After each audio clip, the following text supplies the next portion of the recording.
Hello Insta, j'espère que vous allez bien. Alors moi je suis en vadrouille toute la semaine. Du coup je cherche un peu mes repères. Je crée des supports de téléphone. Alors ce soir je suis en live avec Lily, que je vais convier dans la vidéo. Ceux qui débarquent sur mon compte. Je suis Sophie Anno, je suis naturopathe et énergéticienne. Et c'est vrai que depuis que je suis rentrée à La Réunion, ça fait 2 ans, j'ai vraiment à cœur de redonner leur pouvoir féminin, de leur donner les bases du bien-être, les bases de la santé, des choses qu'on a perdues avec la modernisation. Et justement, Lily m'a conviée pour intervenir dans un atelier dans 2 semaines. Donc, je vais te laisser te présenter et après on parlera un peu de ce qu'on amène comme technique justement pour que les femmes rayonnent et qu'elles reprennent leur pouvoir. Ça te va ou pas? Ça me va, ça me va. Écoutez, bonsoir déjà tout le monde. La Donc, je me présente. Oui, sera alors moi, c'est Lily Mosol. Donc, j'ai créé l'association Deal en Elle pour donc justement Lily est également de Saint-Benoît. Oui, exactement. Je suis de l'Est. Donc, voilà, réunionnaise de retour. Je suis revenue il y a 3 ans déjà. Voilà. Et j'avais cette petite idée en tête de développer quelque chose pour les femmes dans l'Est. Parce que ça me tient à cœur et surtout que moi j'ai vu en tant que réunionnaise les blocages émotionnels, physiques que je pouvais avoir et que j'ai eu dans mon parcours. Et j'ai utilisé plusieurs méthodes quand j'ai voyagé tout simplement, et ça m'a aidé à développer ma confiance en soi, et ça me tient à cœur aujourd'hui de les partager, d'où la création de l'association. Et du coup, alors, truc qui retrouve, donc Lily, elle est de Saint-Benoît comme moi. On a fait elle a fait elle était juriste comme moi. Oui, À différence qu'elle a été au bout du parcours et que moi, en bonne naissance générateur, j'en ai eu marre, j'ai lâché l'affaire. Et on se connaît. On a presque le même âge, on ne se connaissait pas avant. Donc c'est quand même trop rigolo. oui, non, mais c'est clair, c'était comme quoi il n'y a pas de rencontre par hasard, comme on dit. Du coup, les filles qui sont connectées, est-ce que vous, d'ailleurs, même si c'est en replay, vous pouvez nous l'écrire dans les commentaires, est-ce que vous avez vécu cette situation justement de sortir de votre on va dire territoire, hein. Donc je m'adresse notamment aux domaines parce que c'est quand même des histoires qui sont similaires. Et est-ce que vous avez remarqué justement en sortant, en tout cas moi c'était le cas pour moi, que toutes nos blessures émotionnelles, tous nos blocages reviennent un peu en effet boomerang, tu vois. Dès qu'on sort de la réunion, en fait, Là, ça, c'est clair, totalement. et ça revient vraiment enfin, ça revient à ta face comme si tu règle ça avant d'être toi, avant de faire autre chose, règle ça, tu vois. C'est vraiment comme une injonction de la vie, en fait, à un moment donné. Je sais pas comment Oui, ça sonnait pour toi.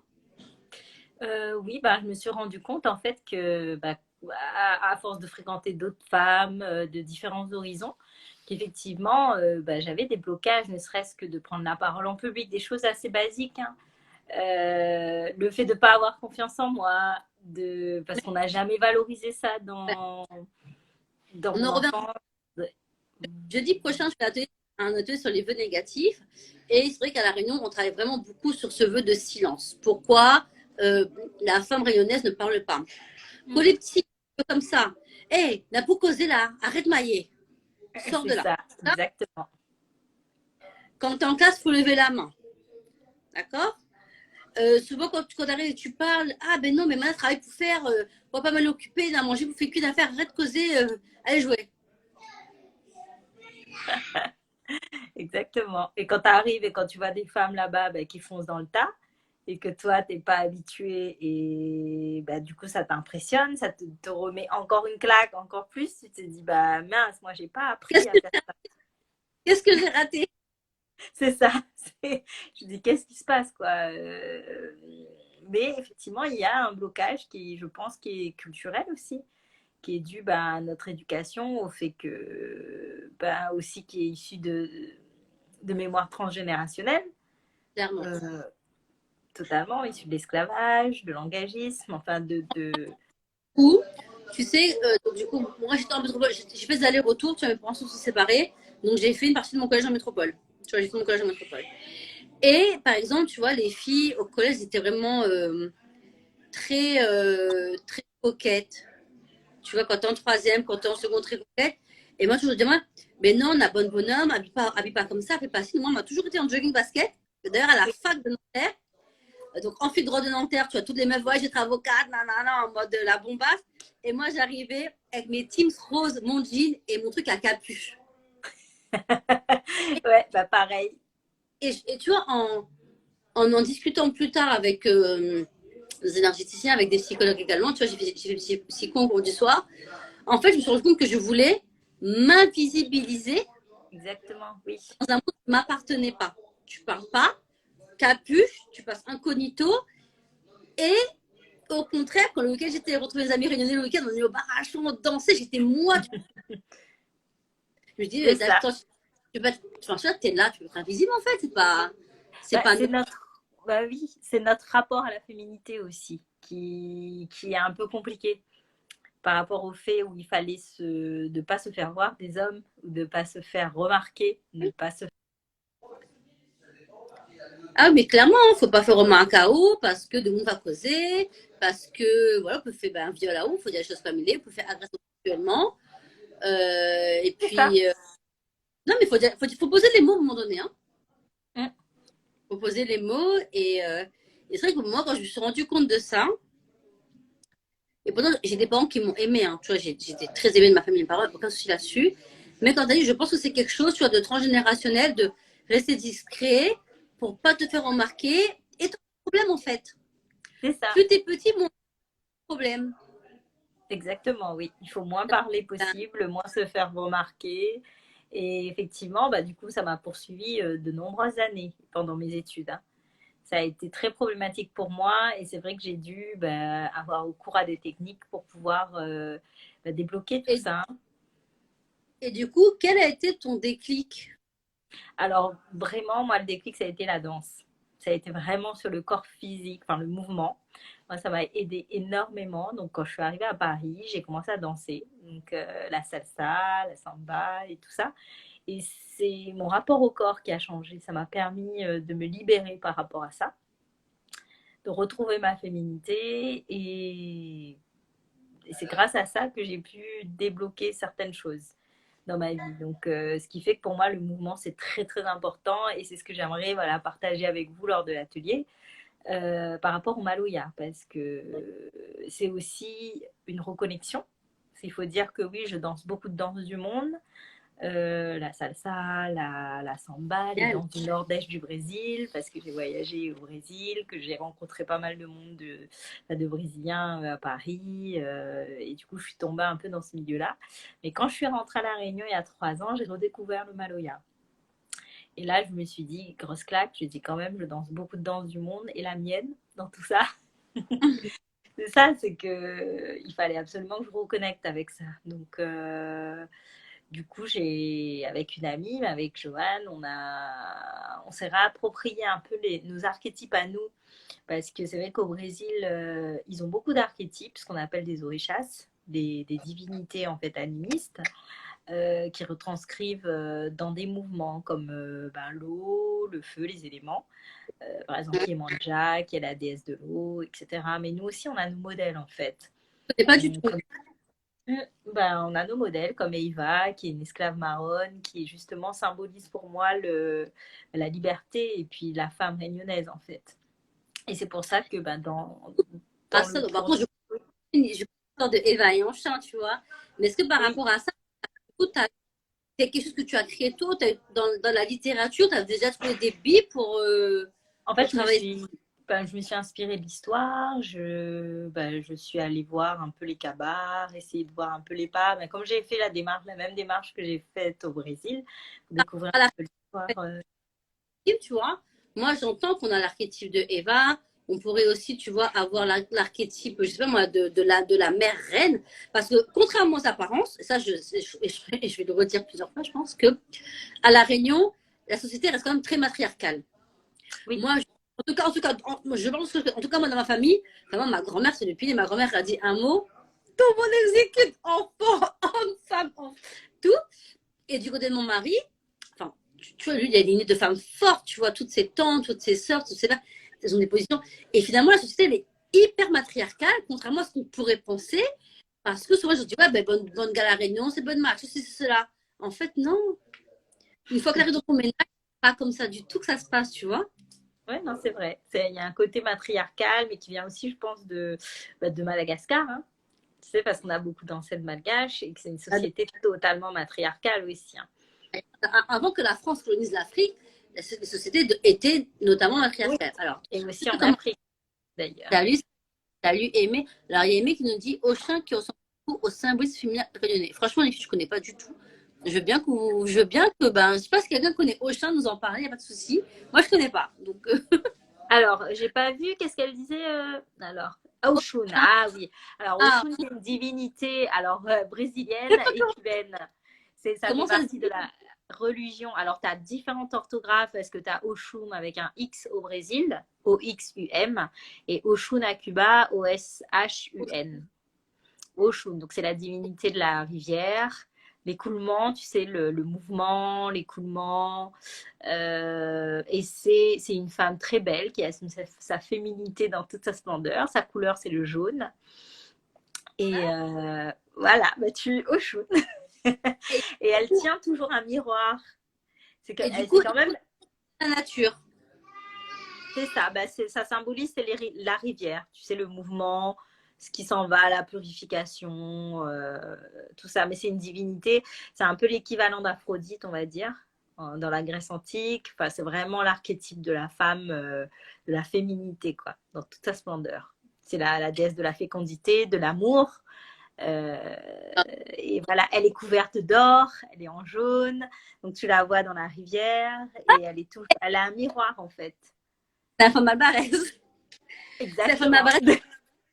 Gérald Carré, mais à Sarri jaune avec un peu de tralot, c'est lui. C'est ça même. Et c'est comme Yemanja aussi. Et franchement, je ne connais pas du tout Yemanja. Tu peux nous dire un petit peu ce que c'est ou pas, Aimé? Il y a Doris qui est connecté. J'ai vu, salut Doris. Et c'était là, Doris. toi, les archétypes que tu utilises dans les soins, peut-être, enfin, je sais pas si c'est dans les soins de l'eau. Super intéressant. Et du coup, toi, tu te sers de ces archétypes-là et de la danse finalement pour qu'on Pour puisse se me reconnecter. reconnecter à ma féminité. Donc c'est ces archétypes brésiliens à la base que j'ai étudiés. Et je me suis dit, mais nous aussi, en fait, on a nos archétypes parce qu'on a quand même beaucoup d'animisme dans notre culture. Hein. C'est pas propre au candomblé, enfin aux religions afro-brésiliennes. On a beaucoup d'animisme aussi dans nos kabbas, il y a beaucoup de culte des ancêtres, etc. Et nos images fortes féminines, entre guillemets, oui, bah, c'est Eva, c'est Simangavol, enfin ce genre de... C'est génial que sur ton compte Insta, tu fasses des posts pour présenter les archétypes, ce serait trop bien. Oui, oui, oui. Bah, après, je fais aussi Euh, de l'afro-brésilien, donc effectivement, j'essaye de faire un parallèle, parce que je trouve ça intéressant. Mais non, oui, mais oui. même, Mm, même, tu peux même présenter ceux de la brésilien, mais juste préciser oui, que ça vient du Brésil. Les gens se rendent compte en fait de ce que c'est. Bah, tu vois, si je c'est mets ça. une casquette énergétique, finalement, ce sont des archétypes auxquels des femmes du monde entier font appel, Mm, avec différentes casquettes. Et tu peux te connecter, tu vois, là, si je me connecte en conscience à cet égrégore-là, tu peux avoir des choses, des informations qui viennent, des actions.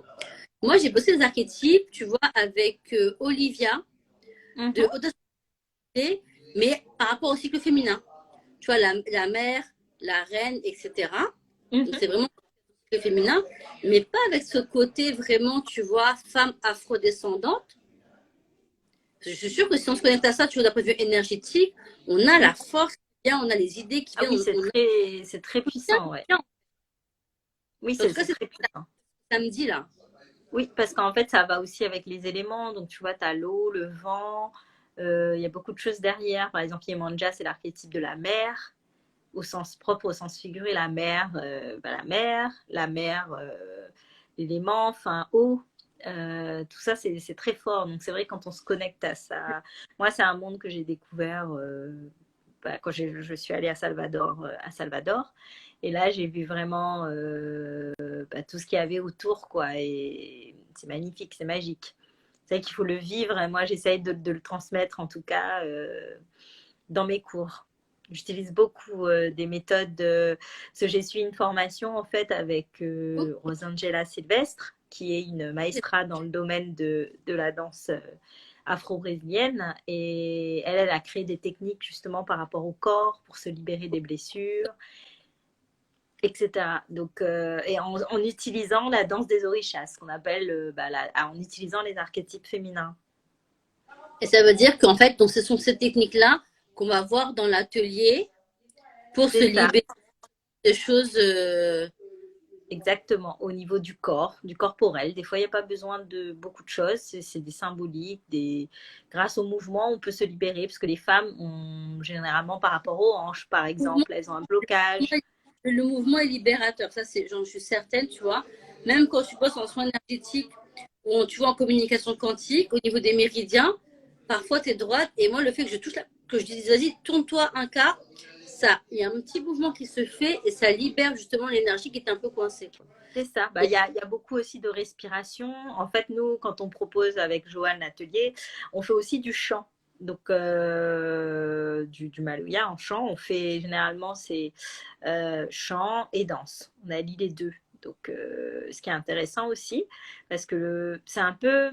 En fait, la première fois que je l'ai fait, les gens m'ont dit qu'ils se sont vraiment reconnectés à leur histoire. C'est vraiment quelque chose qui est fort et que ça leur a parlé. Non, t'ancres, tu vois, mais t'ancres vraiment en termes de racines invisibles, en fait. Hein. C'est de l'ancrage totalement. Et voilà, parce que les pas de Maloya, enfin, ça nous ramène à la terre, tout simplement, aux ancêtres, à notre ancestralité. Et c'est un peu dans tout, pareil, les mouvements de danse afro-cubaine, afro-brésilienne, c'est vraiment l'ancestralité. Le retour à l'Afrique, le retour à notre culture, vraiment un retour à la terre. En tout cas, ça vraiment bien, tu vois, de pouvoir justement, parce que moi, je bosse souvent en énergétique, en libération émotionnelle, mais c'est beaucoup plus,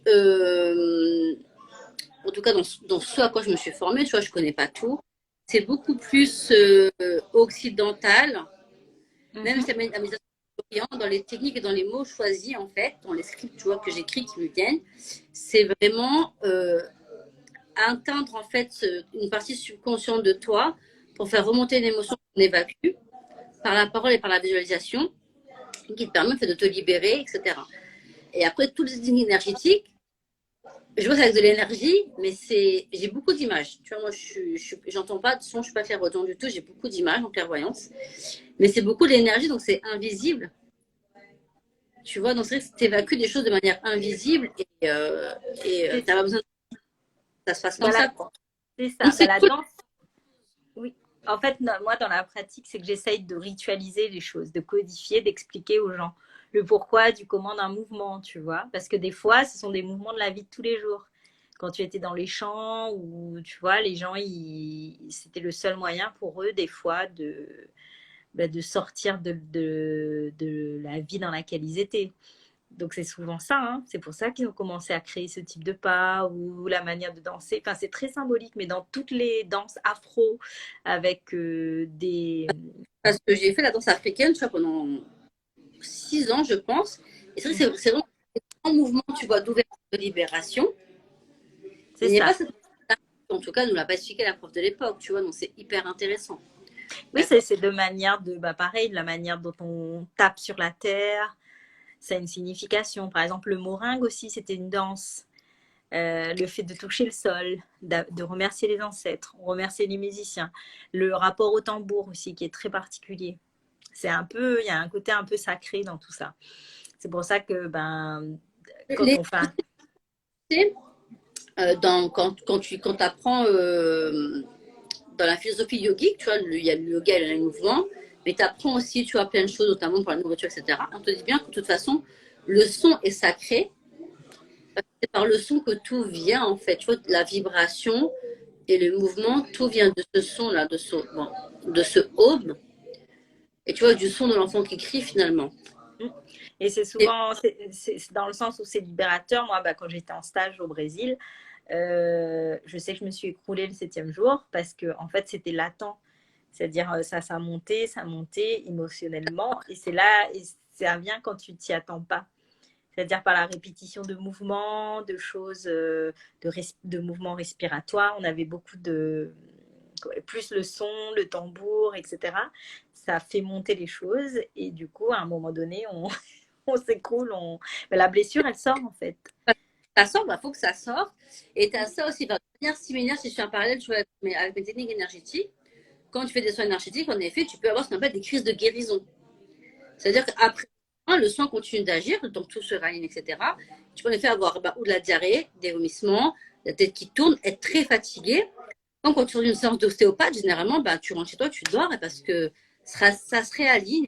Il faut laisser aussi. Donc, si vous venez, alors venez à l'atelier, Oui. Prévoyez samedi soir, prévoyez Netflix avec une bouteille d'eau tranquille. Et... Mais c'est pour ça que moi, je trouvais intéressant, et c'est ce que j'ai envie de proposer par le biais d'Ilanel, c'est d'allier tout ce qui est énergétique au mouvement, en fait. Parce que je trouve ça intéressant, et les deux sont complémentaires. Parce qu'on travaille sur le corps et on travaille sur l'esprit. Sur le corps, et en effet, tu vois, et donc il y a même Aimée qui sera aussi la troisième intervenante lors des ateliers, qui elle sera un énergie yang, et c'est vraiment en fait plus en mode coaching, en fait, parce que parfois on a envie, mais on ne sait pas trop, il faut qu'on bouge le cul, en fait, nous-mêmes. C'est ça. Et puis les blocages qu'on peut avoir supplémentaires par rapport à d'autres femmes, parce que moi je le dis toujours, bon, déjà en étant une femme, c'est compliqué, mais en plus en étant rayonnaise, on en rajoute un peu plus d'autres blocages. Notre histoire, Aimée rigole, notre histoire, elle est lourde. Bon, je te dis, avant-hier ou hier, je ne sais plus trop, j'étais en train de discuter avec une dame que je ne connais pas, tu vois, sur un bord de plage. Elle me dit, est-ce que vous connaissez l'histoire des ventres des femmes de la Réunion en 1970? C'est vrai qu'à cette époque-là, on parle beaucoup, tu vois, des enfants enlevés de la Creuse, mais on parle très peu des avortements forcés. De François Au niveau de la lignée des gens concernés, c'est lourd, mais même au niveau du collectif, en fait, c'est hyper lourd. Totalement. Où les gens vivent dans la peur, donc peur d'être enlevé quand t'es un enfant ou quand t'es parent, peur quand on laisse ton gosse, peur de te voir avorter pour une appendicite. Enfin, dans notre féminité, dans notre rôle de femme, de mère, c'est hyper lourd comme information. C'est hyper lourd, et surtout, il y a beaucoup de femmes qui ont des maladies du féminin blessées à La Réunion. Comme l'endométriose, l'adénomiose, et personnellement, moi, c'est mon cas, endométriose, et c'est vrai que l'approche à travers le holistique m'a énormément aidée là-dessus, et que j'ai réussi à comprendre les blocages que j'avais, à changer mon mode de vie tout simplement pour être alignée. D'accord. Eh bien, écoute, non, en effet, je trouve ça super. Et comme j'ai dit, ça depuis l'année dernière, j'ai posé ça en intention dans mon cahier de 2011, tu vois, de 2021, 2020, quoi, de vraiment de pouvoir amener ces différents outils, mais qui ont tous pour but cette reconnexion à soi, à son essence féminine, à son histoire réunionnaise. C'est quand même pas la même histoire pour tout le monde, tu vois. Et de se libérer des blocages, parce que, franchement, nous, Gaïa, nous, l'infanal, nous brille. Nous la parole, nous la santé, et comme dit Vanna, se battre pour nous-mêmes. Et puis voilà, quoi. Et bien, super. Et franchement, j'ai trop hâte d'être au 28. Pareil, j'ai hâte de partager avec vous. Ouais, le lien d'inscription est dans ma bio.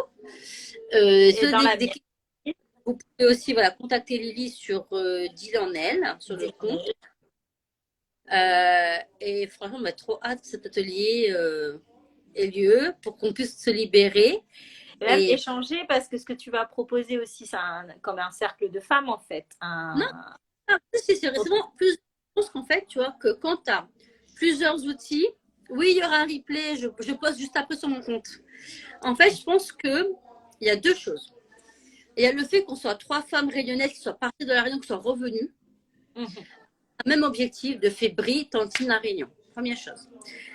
Donc ça, déjà, tu crées un égrégore, tu crées une intention collective, et c'est comme à l'église, plus on est à prier pour quelque chose, plus l'intention a grossi. Et d'un point de vue énergétique, tu vois, et je dis toujours que les cours ne se font pas par hasard. Il va y avoir ces femmes qui vont nous rejoindre, et ça va créer, tu vois, un égrégore positif, une puissance qui vont nous du coup, je le dis en français parce que le mot empowerment, j'ai un petit peu du mal à le dire, nous, en, nous empuissancer. Et après, au fil des ateliers, l'égrégore va grandir, l'intention va grandir et on va voir les changements autour de nous, en fait. Moi, il y a des dames que je suis depuis février. Tu sais, j'ai ouvert en février un bras panon. Elles étaient venues me voir par curiosité au début. C'est genre, c'est quoi un soin énergétique? Et là, elles ont fait 2-3 séances. Putain, mais la peau change. Une dame m'a dit, j'ai gagné en point de vue. Elle voit mieux. Le teint s'est éclairci. Bon, naturopathie, ok. Soin énergétique, elle m'a dit, je suis plus sûre de moi. J'ai pu demander une augmentation. J'ai moins de douleur. Et putain, mais je lui dis, en fait, c'est ça, c'est ça, tu vois, vraiment que donner cette impulsion à nettoyer. Ensuite, donner le plan de route pour l'alimentation, le sommeil, tu vois, parce que il y a le quotidien. Tu vois, une fois que tu as nettoyé ton transgénérationnel, ton passé, tes vies antérieures, tu impulses ton quotidien. Et là, tu vois, les nanas, elles sont géniales. C'est ça, c'est se reconnecter à son féminin, se reconnecter à sa culture, à son propre pouvoir, parce que on a des choses en nous qui sont très fortes, d'autant plus par rapport à notre transgénérationnel, mais qu'on peut utiliser de manière positive. Et mais pas. Je me dis, maman, banana passe bateau, la survivre. Passe coup de fouette, la survivre. T'as accouché dans une chambre canne, la survivre. Ou la passion en France, ou tout seul, nous les nés, la survivre. Tu vas pour une amouille bien signer, la moitié là. Arrêtez un peu, donc. Non, non, non, non. Arrête. Trop de ah, c'est bon. C'est clair, maintenant, faut briller, faut sortir tout ça. Faut nous reconnecter à nous et que nous utilisions ça pour aider les autres. C'est surtout ça, c'est la notion de partage et de bienveillance dans tout ça. Partage, de détaquer la langue, et après de propager la parole et les techniques aussi, tu vois, à terme, pourquoi pas former des gens, un peu comme les Woman Bloom, la Bloom, on dit bonne forme utérus. Mozart, mais on va trouver un truc. Eh ben, trop bon, moi, il ne reste pas à mes enfants qui commencent à. Moi aussi, même ça, pareil, les azotes. Et puis, bien azote surtout. Rendez-vous le 28. Et Arnaud a fait un rythme de débrief après. Et les infos sont en bio. Bonne soirée tout le monde. Merci de ta disponibilité. Et nous retrouve aussi. Et nous retrouve très vite. Bisous. Bisous.